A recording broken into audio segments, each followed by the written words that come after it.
This is why we come to COP, because we need to have our voices heard.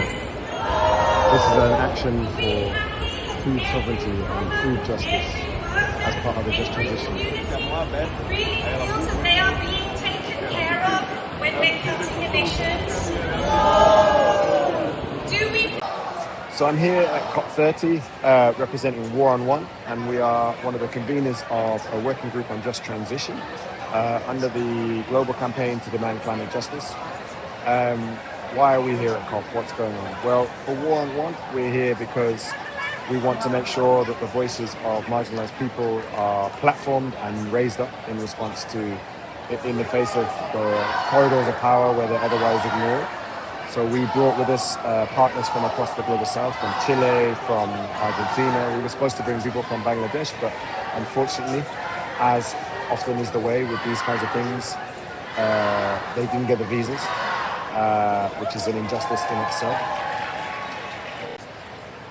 As part of our work here, we've been working with various youth groups, including a group called ANGRY, and they are the Alliance of Radical Non-Governmental Youth.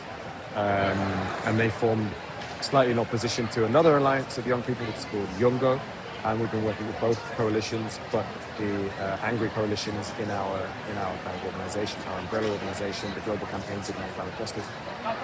There's a lot of young people here, and a lot of young people wanting systems change, wanting transformation, wanting just transition, because they recognise that the way the world is organised is not fair, and the way the world is organised is going to jeopardise all of our futures, especially theirs, because they'll likely live longer than me, for instance. To add another thing to the list of things we've won, we've seen the abolition of slavery. That wasn't one because of the generosity and benevolence of the slavers. That was one because enslaved people fought back and made it impossible for slavers to continue to run the slavery system. And it worked in conjunction with abolitionists in the UK and in other colonial countries to challenge their governments, to hold their governments to account. And that's exactly the same thing that we need to do with climate. The fact that women have the right to vote, the fact that we have limits on working hours, all of these rights were won through collective struggle. And I think that's how we can best help people in Brazil and around the world, young people and others, in the face of injustice. What's been happening? Well, all week the negotiations have been taking place. There's been a big fight in the room that I follow, the negotiations that I follow on just transition. Groups from across the global south, they're called the G77 on China, so it's actually more than 77 countries, about 100 and something countries plus China have all said that they need something out of these negotiations that's really concrete, that's an actionable outcome, something that allows them to do something different on just transition. And they're fighting against the rich countries who are saying, well, let's talk a bit more, let's do some more talking, let's do some more, have some more dialogue, let's share some exchanges. And that's not good enough, because the poor countries don't have the money to take the action that the rich countries do, is the simple point. So that's partly why what I'm doing here and what's been happening in the first week. There's also been a big fight over access. So lots of people can't come to these talks. They're obviously very expensive. I already mentioned in my other video, you need a visa to be able to travel. That's not something that people from across the global south can easily access.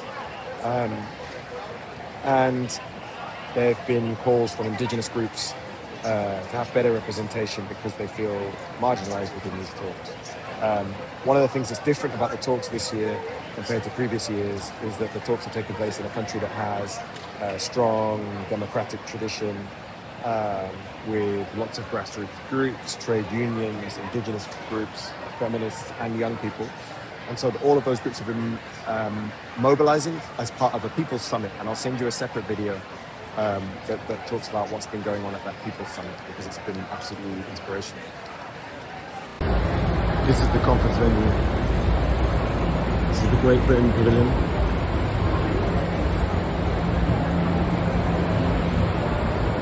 So all these countries have to pay for a pavilion. There's really thousands of people here. And they use their pavilions to host events and things.